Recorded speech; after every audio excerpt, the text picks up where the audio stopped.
Bienvenue sur cette session concernant les structures conditionnelles avec if-else. Alors pour tester une condition avec if-else, vous allez utiliser la syntaxe if et entre parenthèses la condition. Donc if veut dire si en anglais. Ensuite, vous mettez vos accolades et entre les accolades, vous allez mettre vos instructions qui seront exécutées si la condition qui se trouve ici entre parenthèses est respectée. Maintenant, si la condition n'est pas respectée, vous avez la possibilité avec l'instruction else d'exécuter d'autres instructions. Else est donc l'équivalent de sinon que je vous avais présenté dans la session précédente. Ensuite, vous rajoutez vos accolades et entre les accolades, vous allez rajouter les instructions qui devront s'exécuter si la condition n'est pas respectée. Donc ici, on a donc if.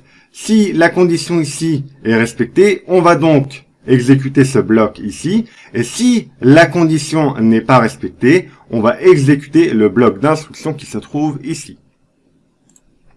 Alors maintenant, on va revenir sur notre Visual Studio Code. Et pour mettre en évidence toute cette notion-là, on va tout d'abord ici rajouter la commandlet ou write host, dans laquelle on va rajouter la chaîne de caractères entrer le nom de votre ville. Deux points. Et ici, on va rajouter le paramètre no new line pour éviter de sauter à la ligne. Ensuite, on va rajouter donc une variable $ville qui sera égale à la commandlet read-host. Donc, pour rappel, la commandlet read-host permet donc de recevoir une entrée de l'utilisateur. Maintenant, on va tester ici plusieurs conditions sur la valeur que l'utilisateur va renseigner. Donc, étant donné que l'utilisateur va renseigner des informations qui vont être stockées dans la variable $ville, eh bien, on va tester la variable $ville. Donc, pour ce faire, vous allez faire un if, vos parenthèses, et vous allez mettre $ville-eq pour dire si la valeur est égale à ville, qui sera égale à Paris, eh bien, on va exécuter l'instruction suivante en écrivant, par exemple, write-host, vous êtes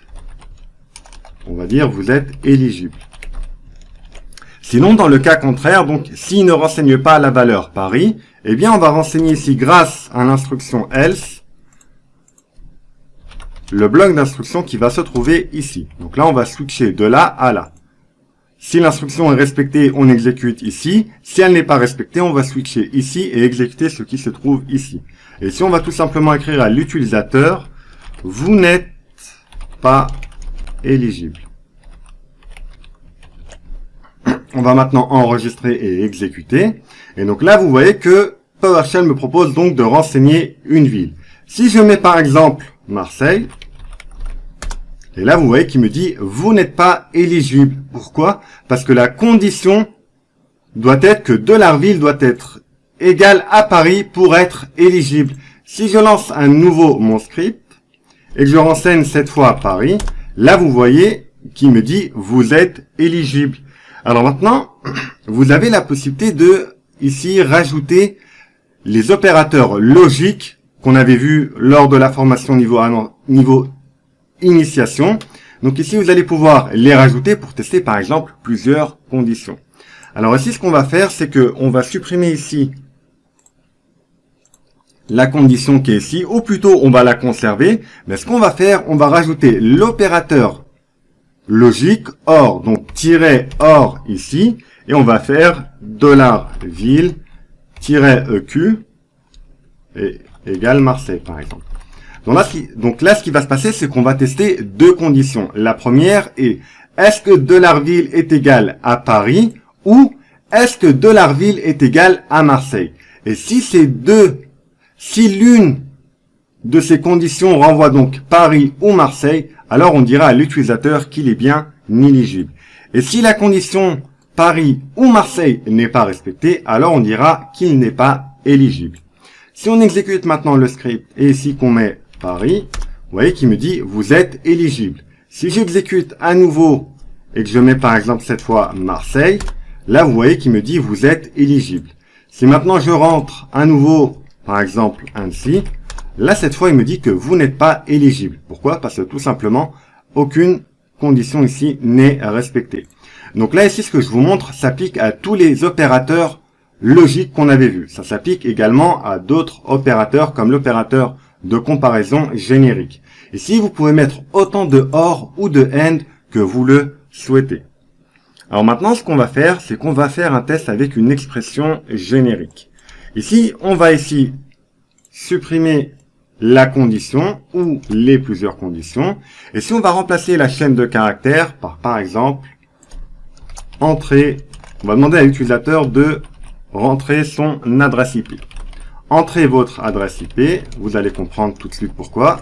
Et si on va remplacer donc $ville par $adresse IP, qui sera toujours égal donc à read host, et cette fois-ci la condition sera $adresse IP l'opérateur de comparaison générique like. Donc cet opérateur, vous savez l'utiliser, on l'avait vu dans la formation de niveau initiation.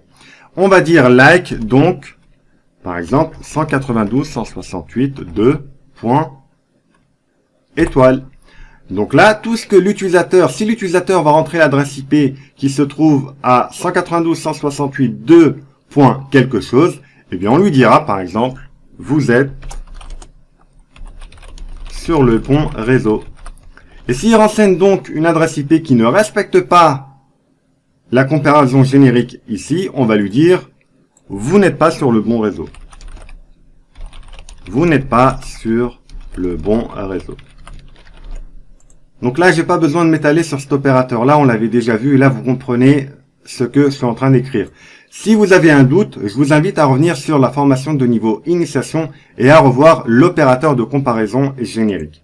Alors maintenant, ici, je vais enregistrer et exécuter. Et là, si je rentre par exemple 192.168.2, par exemple 20, là, on respecte cette comparaison et il me dit qu'on est bien sur le bon réseau.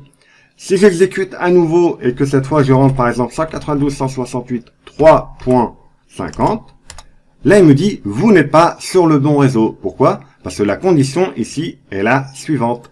Si on respecte donc cette condition, on exécute ce qui se trouve ici. Et si on ne respecte pas la condition, on va exécuter ce qui se trouve ici. Donc là, le but est de vous montrer que tous les opérateurs qu'on avait vus dans le niveau initiation peuvent être ici testés. Vous pouvez donc tester plusieurs conditions et rajouter autant d'opérateurs logiques que vous avez besoin pour tester. Alors maintenant, ici, on va prendre un cas un peu plus concret. On va effacer ici l'ensemble du script. Ce que je vais faire, c'est que je vais venir sur mon H de point ici, donc ici, OK. Là, vous voyez que là, on va faire un test sur un fichier ici qui n'existe pas. Alors, ce qu'on va faire, c'est que par exemple, on va faire un if. On met ici nos parenthèses. Et ici, entre nos parenthèses, on va rajouter d'autres parenthèses. Donc, vous allez comprendre pourquoi. Pour utiliser la commandlet get-item, donc là, on va récupérer un fichier qui sera le fichier, par exemple, h2.proc.txt, par exemple. Et si je vais rajouter donc le paramètre commun error action, pour lui dire de ne pas m'afficher l'erreur s'il en trouve une. Donc, si le fichier n'existe pas, je souhaite qu'il ne m'affiche pas d'erreur. Et ensuite, donc là, cette syntaxe, vous la connaissez. Donc, on met toujours entre parenthèses une commandlet pour pouvoir récupérer la propriété du résultat ici. Là, par exemple, on va récupérer la propriété .exist. Donc, pour savoir si le fichier existe ou pas. Alors ensuite, ici, je vais réduire un petit peu. Je ferme la parenthèse ici. Et maintenant, je mets mes accolades ici. Donc, je vais réduire ici un petit peu pour que vous puissiez voir correctement. Donc là, ici, vous avez une meilleure lisibilité. Donc, si le fichier existe, on va alors écrire, grâce à la commande late-write-host, le fichier existe. Et si le fichier n'existe pas, donc grâce au else, ici, on va écrire le message suivant, write-host, le fichier n'existe pas. Et d'ailleurs, ce qu'on va faire, c'est qu'on va demander à l'utilisateur s'il souhaite le créer dans le cas où il n'existe pas. Souhaitez-vous le créer? Répondez par O ou N. Donc, 2 points. et ici le paramètre no new line pour éviter de sauter à la ligne. Donc là ici, donc là pour l'instant je ne vais pas créer le fichier, je vais déjà tester la première condition de base ici. Donc là on enregistre et on exécute. Là vous voyez qu'il me dit le fichier n'existe. Donc là ici je me suis trompé, ici n'existe pas. On enregistre et on exécute. Là vous voyez qu'il me dit le fichier n'existe pas. Donc souhaitez-vous le créer? Là on va continuer à écrire notre script. Mais là vous voyez que ici donc la condition c'est l'existence de ce fichier ici, proc.txt.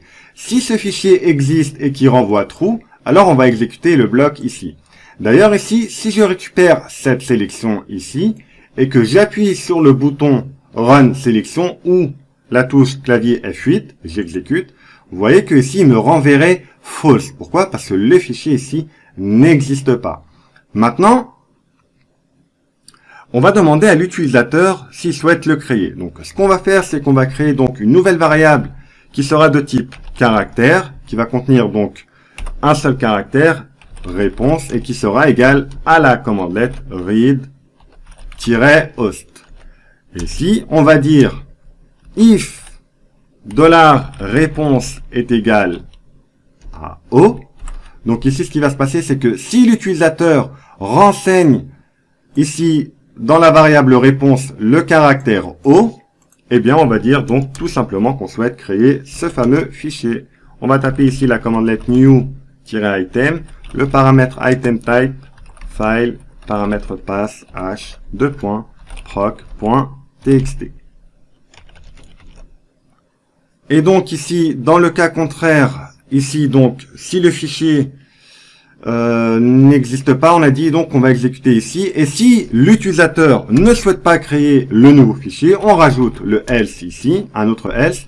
Donc là, vous voyez que vous pouvez donc imbriquer vos conditions à l'intérieur d'autres conditions. Donc ici, else, on va dire write-host, le fichier ne sera pas créé. Ça, c'est dans le cas où l'utilisateur ne renseigne pas la lettre O ici. Donc, maintenant, on va exécuter ce script. Là, vous voyez qu'il me dit le fichier n'existe pas. Souhaitez-vous le créer? Si je viens sur h, ici, vous voyez que le fichier n'existe pas. Si je réponds ici n, je valide. Là, vous voyez qu'il me dit le fichier ne sera pas créé. Pourquoi? Parce qu'on a dit ici, si l'utilisateur renseigne donc dans la variable réponse la lettre O, on va créer le fichier. Mais s'il renseigne un autre caractère, eh bien, on va pas créer le fichier et on va lui indiquer que le fichier ne sera pas créé.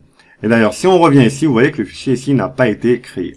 On va exécuter de nouveau le script et cette fois, on va dire oui, on souhaite le créer. Donc, on va rajouter le caractère O ici et on va valider avec la touche entrée. Et donc là, vous voyez que PowerShell m'a renvoyé ici donc qu'il a bien créé le fichier. Si maintenant ici je reviens sur h, vous voyez qu'effectivement maintenant le fichier a bien été créé. Et maintenant si j'exécute une dernière fois le script, là vous voyez qu'il me dit que ce fichier existe. On n'aura donc plus besoin de venir switcher ici. Pourquoi? Parce que le fichier existe. Voilà donc pour ce qui est des structures conditionnelles avec if-else. Merci d'avoir suivi cette session et je vous dis à bientôt pour une prochaine session.